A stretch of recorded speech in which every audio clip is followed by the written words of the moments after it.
So very good evening to everyone. I am Gopan and I am responsible for engineering. I am from Envision and I will be talking more about the wind turbine technology, supply chain as well as the manufacturing. So before I get into this topic, I would like to talk briefly about Envision. Envision started in 2007 as a wind turbine OEM, and then we have introduced our first commercial onshore turbine with a megawatt size of 1.5 in 2008. And then in few years, we have introduced our commercial offshore turbine with 3 megawatt plus capacity. And then that was the initial period, 2007 and 8. And then further to that, we have scaled up the megawatt rating of our turbine in onshore as well as for the offshore turbine also. And in 2018, we got into the battery energy storage, battery cell manufacturing. We have acquired the AESC Nissan technology. This is Japan technology. And then we got into the electric vehicle, battery manufacturing and giving the solutions. And also we got into the BESS.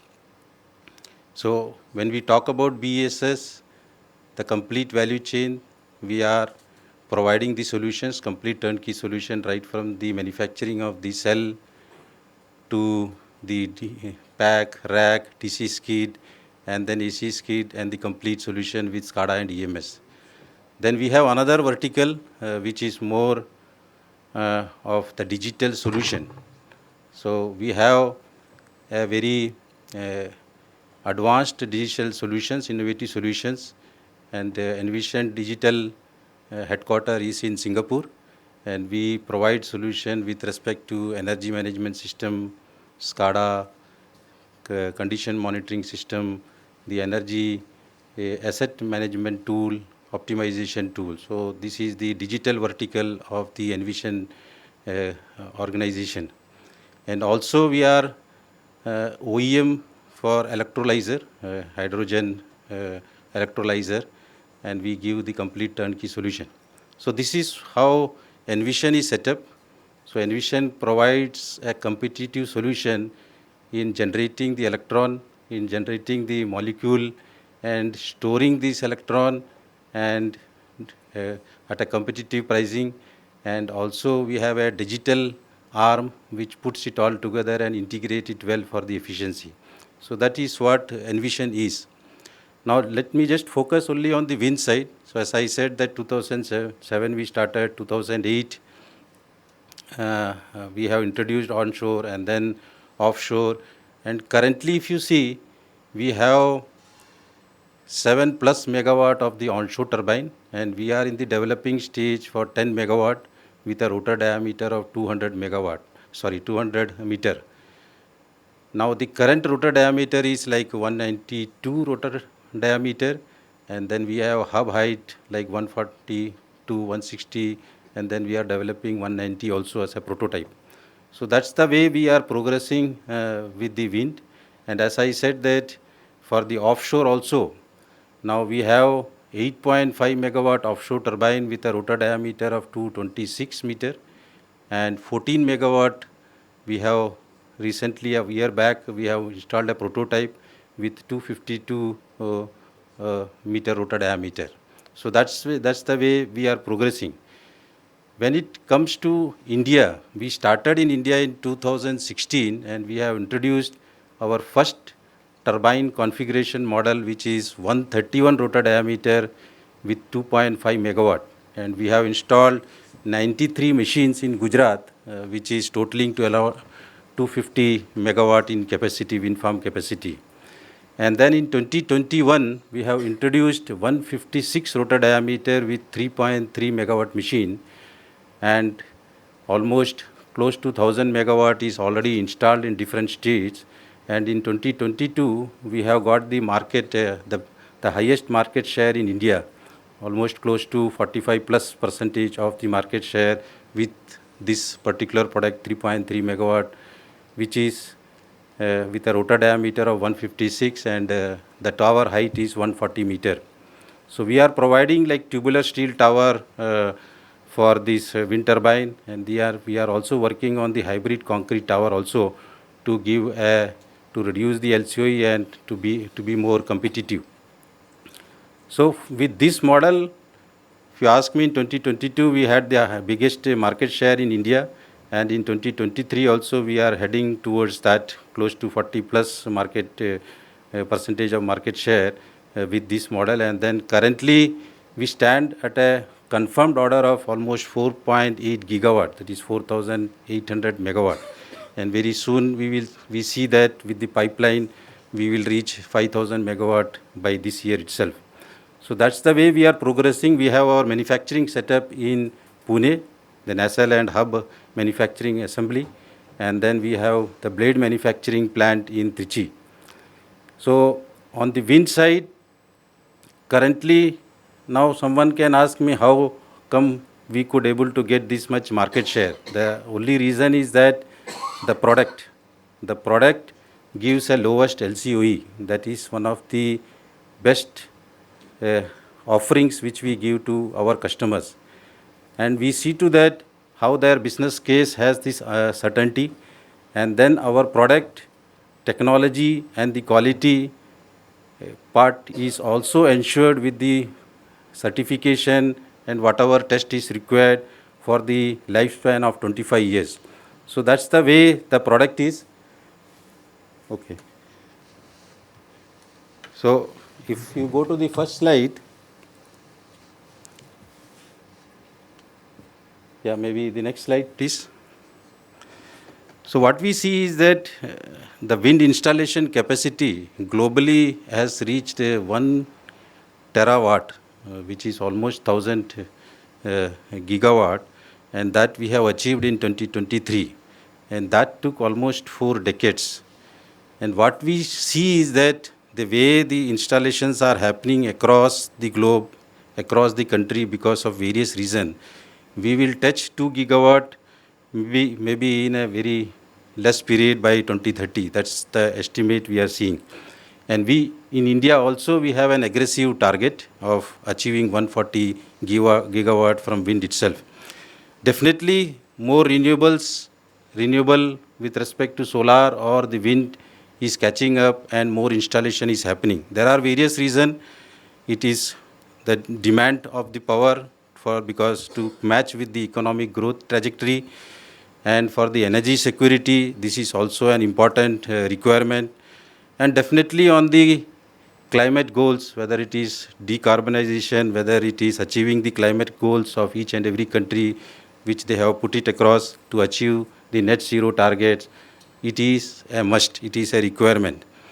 So what we see is that a lot of onshore turbine has been installed, that land-based turbine has been installed, but we see that moving forward, the share of the offshore turbine will also come up, because the technology development is happening in that direction also in a better way.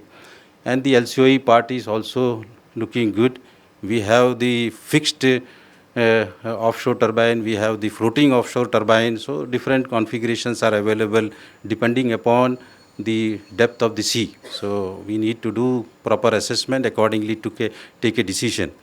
So, and in India also, as per the National Institute of Wind Energy, we see there is a huge potential. We are talking about 695 gigawatt of potential of wind at a hub height only of 120 meter. And when it goes to 140 or further to that, the potential increases. And currently, most of the turbines here in India is operating at 140 meter hub height. And then further, there is a possibility to go to 160 and 180, depending upon how the cost-effective tower solutions can come. So this is the potential we are speaking. And in last 3 decades, we have installed 43 gigawatt plus wind. And the potential is 695 at 140, 120 meter itself. And the target is 140 gigawatt.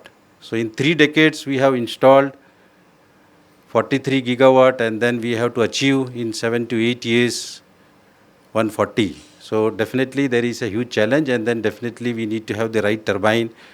It is not only the installation, it is the production out of that turbine that is very important, because though the resource is cheap, but it has to be utilized, because this is the national resource. It has to be utilized well. This is very important. So that India has achieved, what is the total figure today? as of today, it is 43 gigawatt, 43 plus gigawatt. What we talked globally is around the world, 1,000. Yes, that's correct. That's a global, yeah. So moving to the next slide. So this talks about how the installation will happen globally till 2027. So we see that in 2022, we had installed almost 78 gigawatt, but then when you see 2023 onwards till 2027, it's more than 100 gigawatt, and then every year there is an installation increasing. And in India, as I said, that we have to achieve that 140 cumulative gigawatt by 2030, and then there is a plan that every year almost 8 gigawatt tender should come at least from the central side or from the state side or from the C&I side. So every year it should happen. But if you look back last 5 years, the installation of wind average is 1.5 to 1.6 gigawatt. So that's the way the last 5 years was. But in 2015-16, we have reached 4,000 megawatt. And then, as you know that before 2017, it was a feed-in tariff where we had a better tariff and things was going well. And then in 2017, we had a reverse e-auction. And then the tariff, we have explored a new tariff, which is much lower than 3. It is between 2.4 to 3 rupees. So that way, that impact has come to the industry, and then the installation was lower. But now I see that that reverse auction is withdrawn, and then moving forward it will be a single bid system that may give or explore a better tariff which will be good for all the stakeholders. So earlier what happens is that when the tariff is low, the developer still develops, but all the responsibilities comes on the OEM, because OEM was developing supplying the equipment and then doing the turnkey, and everything was on the OEM. But seeing the last 5 years challenges, things were not moving. So now I see that the developers are also taking some responsibility. They actually take the responsibility of BOP development, which is also good.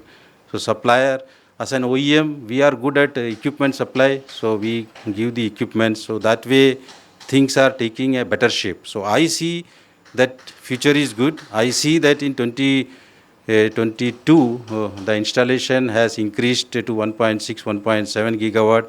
And this year, in 2023 financial, I am seeing that it will cross 3 gigawatt or more, or it may touch 4,000 megawatt also. So that's a...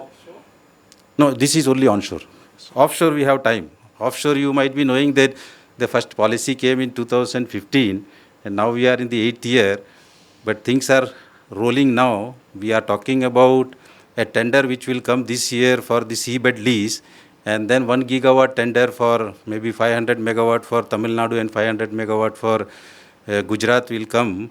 But that also is slowed because there is a lot of talk going on with respect to VGF. The viability gap funding has to be provided by the government. So if that comes, maybe offshore may kickstart. So at least it will kickstart. So that's what the hope is, and I see that things are going in that direction. So not immediately the offshore will come, but I see that by 2027, 28, things will start taking shape. Because in terms of infrastructure, we are not there. We need a vessel for installation, cost, this, that, lot of things are there. So it is not a small topic, challenging topic, but it is all doable once all the stakeholders comes into that, because there is a resource which has to be utilized. One suggestion, ONGC has done a lot of offshore. Yes, yeah. The learning will come from there, sir. There are 4-legged and 3-legged platforms. Yes. And once the production is over Yes. and they leave Correct. after taking the top deck and they install Correct. elsewhere. Correct. So one can think of utilizing Yes. the steel structures which are already in the sea, Yeah. both in the offshore Bombay as well as offshore East Coast, Krishna Godavari. Yes. One can think of and offshore Rava.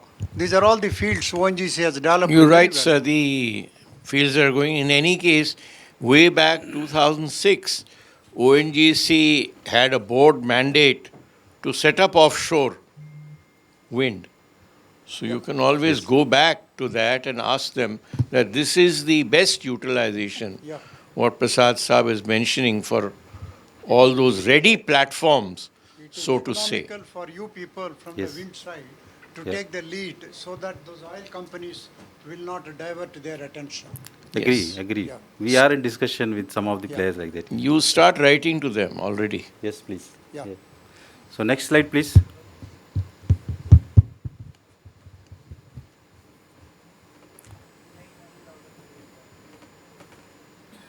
Okay, coming to the challenges because of which the wind projects were slowed down. Definitely, pandemic was one of the reason in 2019-20, but then we are recovering. But then because of this pandemic, lot of supply chain impact was there, and then moreover the capacity utilization was not good. So much investment has not happened last few years. But now I see that recovery has happened, and then things are taking the right shape.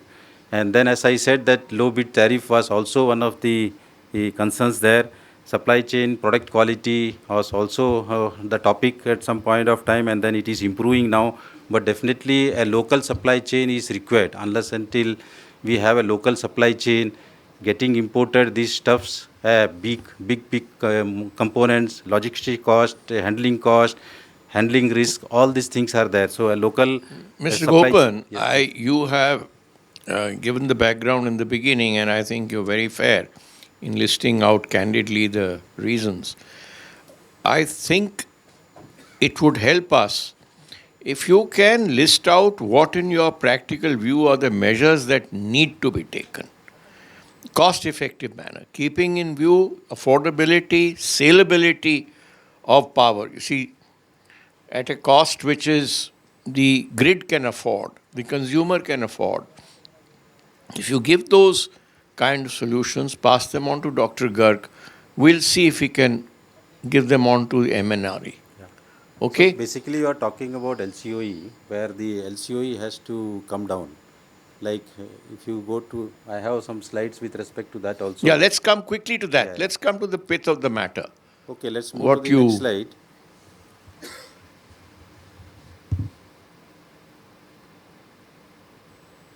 See, this is all understood.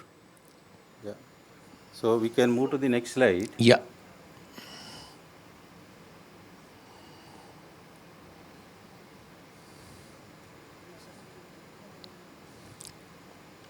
Next slide, please. Okay, so these are the drivers for wind energy cost reduction. So when I speak about LCOE, the LCOE get reduced if you scale the turbine. When I say scaling the turbine, it is the rotor diameter increasing, hub height increasing, and the megawatt rating increasing.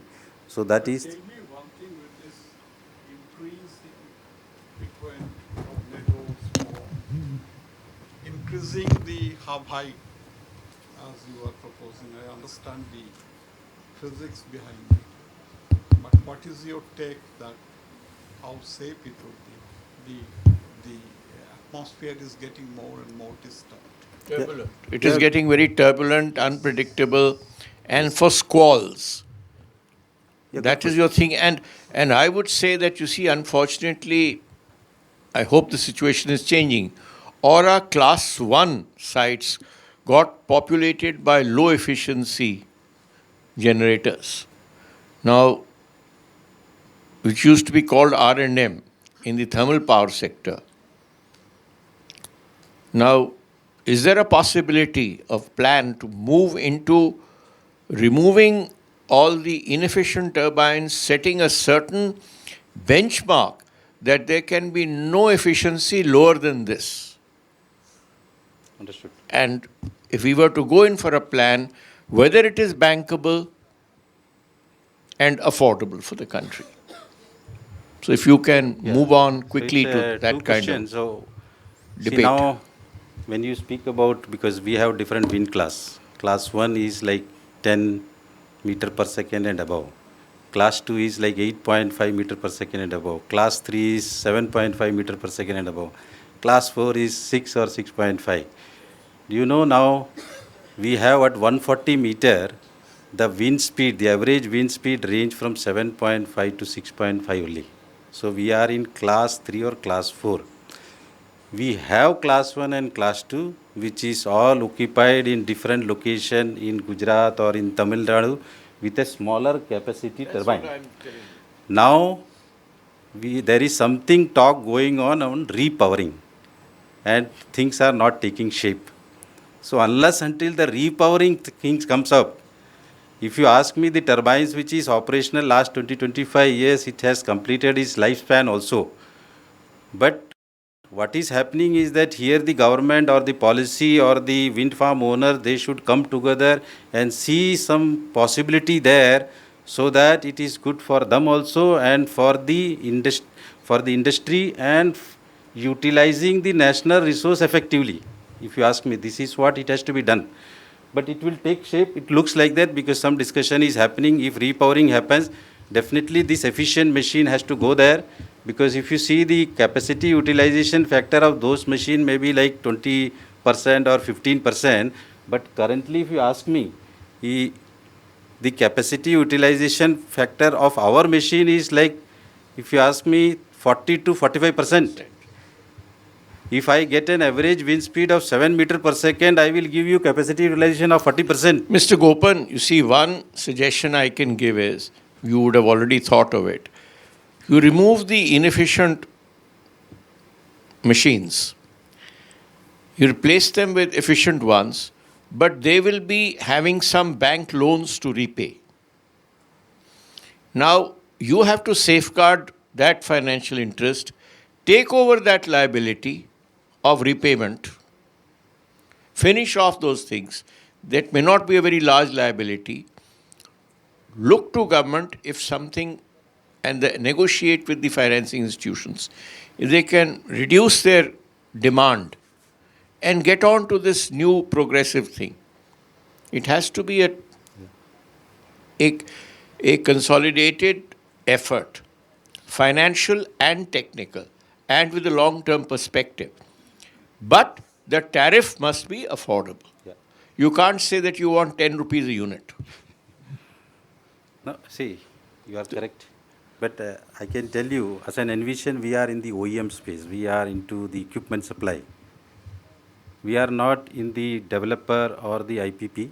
Sir, But when you we are speak, the heart of the whole issue. Yeah. Now, BHEL, if they're thermal power plants, BHEL or L&T, they are the suppliers of the equipment.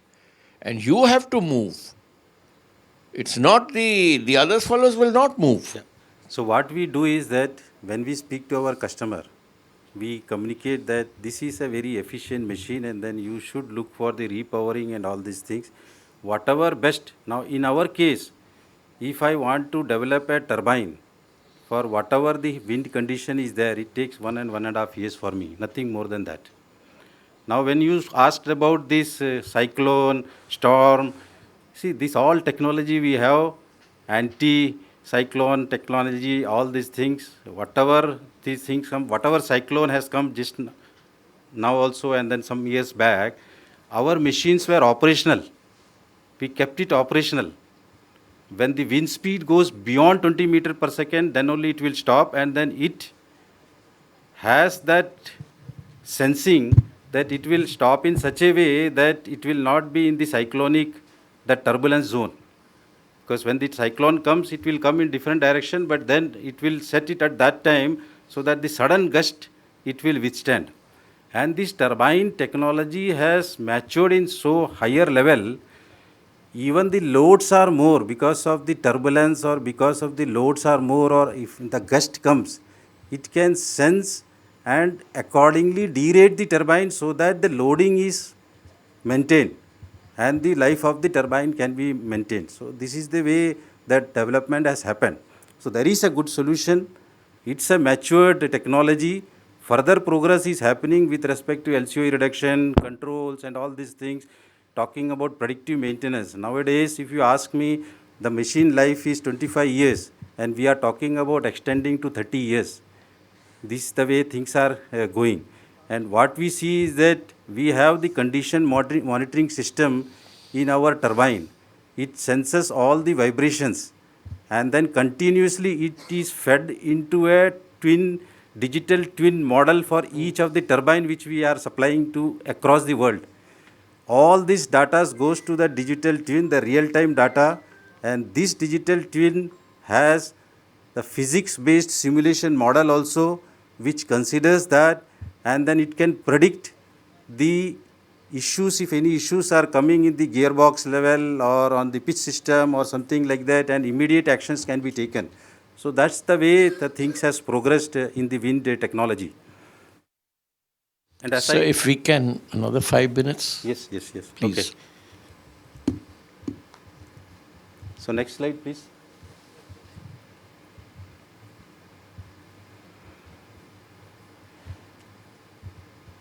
Okay, anyhow, I think that is taking more time. So what I was saying is that our focus is to reduce the LCOE. Now currently if you see the LCOE of the solar is little lower as compared to wind, but as we go forward with increase in the scaling of the turbine and all, we will see that we will match the LCOE of the solar also and then maintain it.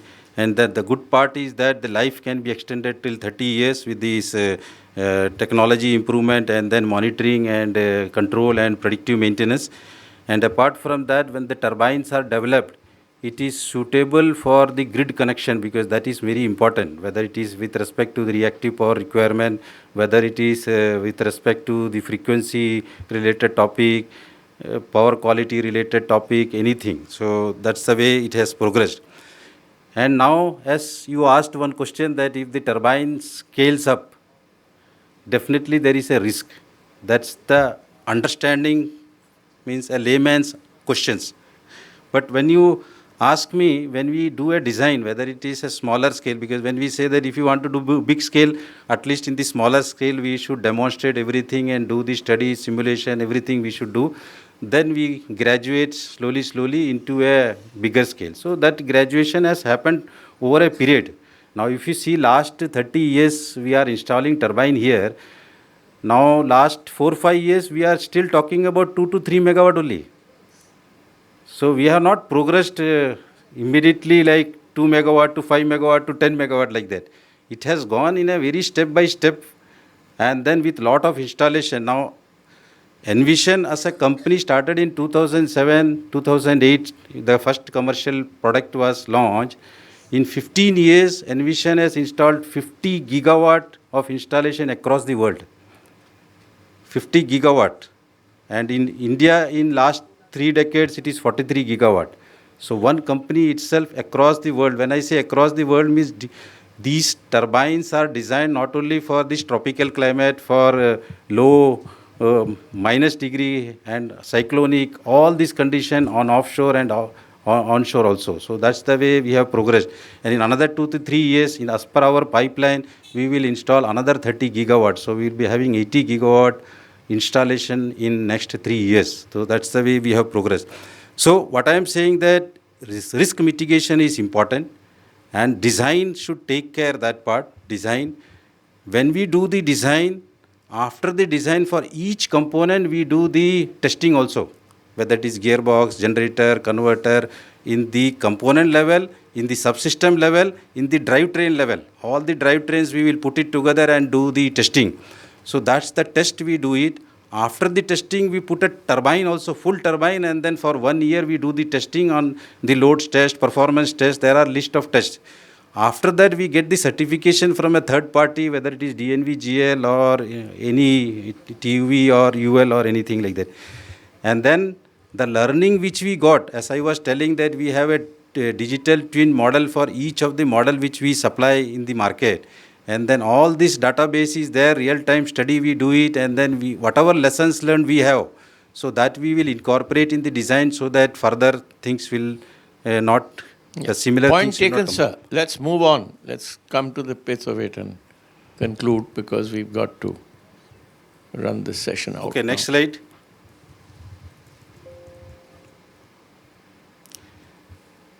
So coming to the supply chain and manufacturing, as I say that currently if you see the supply chain, the global supply chain is China because they only supply most of the components. But what I see is that India can be the next China. We have the right ecosystem also to manufacture this. We have the right industry also, the right people also. But then we need to have a real focus. That's what I am saying. 12 to 15 gigawatt manufacturing capacity is existing in India for the domestic and to export to other country because some of the multinational companies they manufacture here and export to the Western country also. So with that I would like to close it because I have talked about the technology and the supply chain and the manufacturing. Thank you very much. Thank you very much, sir. Any questions?